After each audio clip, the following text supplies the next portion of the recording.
after all. Why should we care about them? That was, of course, the way the law was in Jesus' day. And there were two schools of thought about how to interpret Moses' law. That if a woman did anything objectionable or shameful, he could write her a certificate of dismissal and put her out of his house. So the school of Shammai was very strict, and they said something objectionable or shameful, well, that had to be something really serious, like adultery. And the school of Shammai also encouraged that a husband respect his wife as was prescribed in the Jewish law. So only for a serious moral reason like adultery, and a husband should respect his wife. That was the Shammai school of thought. Well, the Hillel school of thought took that a little further and said that, shameful or objectionable means anything that annoys you or you object to is reason to dismiss your wife. So suppose the husband was giving a dinner with important guests and the wife burned the dinner. Grounds for divorce under the school of Hillel because she had embarrassed him in front of important people. So we still have, of course, those two camps for and against divorce going today. And into this, Jesus wades, and in the Gospel of Mark says there shall never be divorce. The Gospel of Matthew adds, except for adultery. So where are we on this today? And here's where I want you to take a copy of the Red Book of Common Prayer and turn to page 423. Because as interesting a historical debate as it is, it's a much more pressing matter for us in our church today. And so 423 clearly states we come together in the presence of God. But look at that second paragraph on 423 because it gives the three reasons for marriage, and they are mutual joy. The reason primarily for marriage is mutual joy. Then, secondly, for the help and comfort given one another in prosperity and adversity.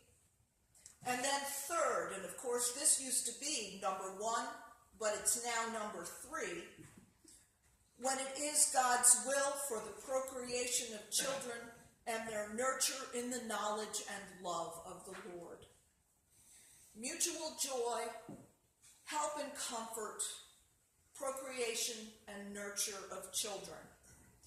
Therefore, marriage is not to be entered into unadvisedly or lightly, but reverently, deliberately, and in accordance with the purposes for which it was instituted by God. And then we come on the next page to the declaration of consent. And this sounds like the vows, but it's not.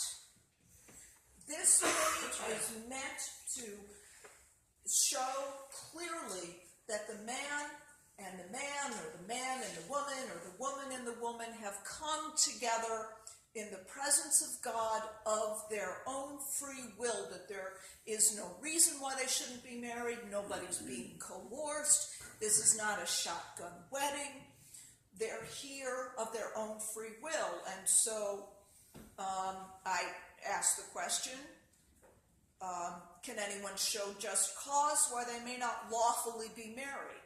Speak now or else forever hold your peace. I remember once, 2 days before a wedding, I found out that the bride hadn't been married once before, but twice. And I had the permission of the bishop for the first divorce, but not for the really distant one when she was a teenager. And so I had to call up the bishop, and she just felt terrible about the whole thing, but it was so long ago she didn't think it mattered.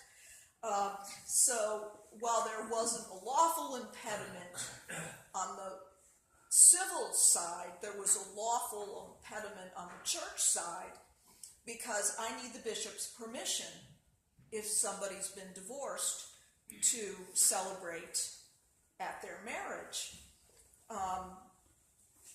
So that was the one bit of a shocker I think I've had. Usually I find out much further, sooner in the process. And was it Bishop Jocelyn that used to say the first question you ask them at the very first meeting when they come to you, if there's been a divorce, you have to look at the document. I said, and I used to say to couples, I need to put my baby blues on the document. I just need the signature page, because people kept getting into trouble with that. And so then here's the question. Will you have this man to be your husband, to live together in the covenant of marriage? Will you love him, comfort him, honor and keep him in sickness and in health, and forsaking all others, be faithful to him as long as you both shall live? And then the same words are used for the woman. This is not the marriage vows. This is the declaration of consent. This says, I consent to be here. It is my desire, and I fully and wholeheartedly participate in this wedding. This is the basis for annulment. If for some reason the person getting married was not able to fully give their consent, then the marriage can be annulled. If there's a mental problem, if there's an IQ problem, if one of the people was drunk, they have to